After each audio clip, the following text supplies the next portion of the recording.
시청자 여러분 안녕하십니까? 계속해서 포항에서 전해드립니다. 포항과 경주에서 오늘 하루 동안 지진이 3차례나 발생했습니다. 오늘 오후 5시 16분쯤 포항시 북쪽 8km, 북구 흥해읍에서 규모 2.0의 지진이 났고 오전 11시 31분에도 같은 지점에서 3.1의 지진이 발생했습니다. 지진의 강도는 약했지만 진앙지에 있는 포항 시민들은 지진을 감지하며 크게 놀랐습니다.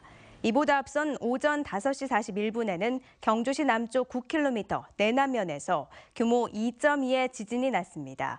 기상청은 포항 지진과 경주 여진은 별개의 지진이라며 지난해 9.12 경주 지진의 여진은 지금까지 606회 발생했다고 밝혔습니다. 한편 한국수력원자력은 월성과 한울원전 모두 지진과 관련해 이상 없이 정상 운전 중에 있다고 밝혔습니다. 봄이 무르익으면서 요즘 어딜 가나 꽃세상입니다. 포항 뱃머리 마을에도 22만 송이의 튤립이 만개해 상춘객들을 불러들이고 있습니다. 봄꽃의 향연을 김기영 기자가 소개합니다. 형산강 하구 포항 뱃머리 마을에 2만 제곱미터의 거대한 꽃 융단이 만들어졌습니다. 22만 송이 원색의 튤립이 햇빛을 반사해 꽃으로도 눈이 부심을 경험할 수 있습니다. 도심지에서 시민들은 바람에 흔들리는 꽃의 군무를 원 없이 즐기고 있습니다. 남녀노소, 가족과 연인, 친구끼리 추억을 담고 공부에 지친 학생들도 머리를 식히러 나왔습니다. 고3이라 학업 스트레스가 많았는데 친구들이랑 담임 선생님이랑 같이 튤립 축제 보러 오니까 힐링이 되는 것 같습니다. 튤립꽃 잔치가 끝나면 가을에는 국화로 이곳이 또 한 번 꽃대고를 이루게 됩니다. 하수 처리장과 유수지로 둘러싸인 이곳은 시민들이 기피하던 장소에서 인산인해를 이루는 명소로 탈바꿈했습니다. 이곳이 하수 처리장이라서 악취가 나고 시민들이 찾아오기를 기피하는 지역이었습니다. 그런데 포항시에서는 이곳을 정비를 내서 우리 시민들의 휴식 공간과 힐링 장소로 만들어주기 위해서 오늘과 내일 이틀 동안은 가양주와 꽃차 시음, 떡매치기와 투호 등 민속놀이도 마련됩니다. 이렇게 만든 찰떡은 시민들끼리 나눠 먹습니다. 제가 힘세요. 근데요, 떡매치기 하는 거 재밌고 나중에 떡장사 한번 해볼까 봐요. 오늘 낮 기온은 27도까지 올라 초여름 날씨를 보였고 내일도 맑은 가운데 낮에는 기온이 27, 8도로 조금 무덥겠습니다. MBC 뉴스 김기영입니다. 경북에서 한동안 늘던 산악사고가 최근 감소세를 보이고 있습니다. 경상북도 소방본부에 따르면 산악사고는 2012년 851건에서 2014년 1019건으로 늘었다가 지난해는 다시 800건으로 22% 줄었습니다. 계절별로는 지난해 기준으로 10월이 121건으로 가장 많고 9월이 114건으로 가을에 자주 발생했고 5월에서 8월은 70여 건으로 뒤를 이었습니다. 봄에는 환절기 기온 변화가 큰데 음주 산행이 사고의 주요 원인이 되고 있습니다. 경상북도 수산자원연구소는 고부가 가치 품종인 전복과 해삼, 볼락 등 10개 품종 320만 마리의 어린 종자를 생산해 방류할 계획입니다.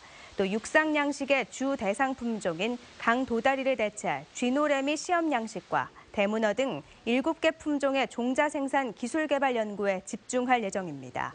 지난해 70억 원의 사업비로 완공된 한해성 특화품종 연구센터에선 청정 저층 해수를 이용해 깊은 바다에 서식하는 동해안 특산 품종 종자 생산 기술을 개발합니다. 지방자치단체가 발주하는 물품 입찰에서 최저가 낙찰 제도가 폐지될 전망입니다. 행정자치부는 지자체가 2억 1천만 원 미만의 물품을 구매할 때 적용하는 최저가 낙찰 제도를 없애고 적격심사 낙찰제를 적용하도록 지방계약법 시행령을 개정하기로 했습니다. 또 일부 물품이나 용역 입찰에 참여하는 데 요구되던 실적 제한의 문턱도 낮추기로 해 업체들의 출혈 경쟁을 막고 창업기업과 소상공인의 납품 기회가 늘어날 것으로 기대됩니다. 오는 17일부터 시작되는 대통령 선거운동을 앞두고 지역의 정당들도 선대위를 구성하고 본격적인 선거운동 준비에 들어갔습니다. 국민의당은 오늘 형산 로타리 부근에서 포항선거대책위원회 출정식 겸 선거사무소 개소식을 갖고 필승을 다짐했습니다. 더불어민주당도 포항 남북구 선거대책위원회 구성을 마무리하고 오는 17일 발대식을 가진 뒤 대선 승리를 결의합니다. 현역 국회의원이 있는 자유한국당은 특별한 발대식은 하지 않고 조직을 정비한 뒤 선거운동에 나서기로 했습니다. 바른정당은 유승민 대선 후보가 지난 7일 포항을 방문한 시점에 맞춰 선대위를 출범시켰고 정의당도 선대위를 출범하고 경북 대선 공약을 발표하며 선거전에 나섰습니다. 포항 스틸러스가 골잡이 양동현의 결승골을 앞세워 대구FC의 상승세를 잠재우고 5경기 연속 무패 행진을 이어갔습니다.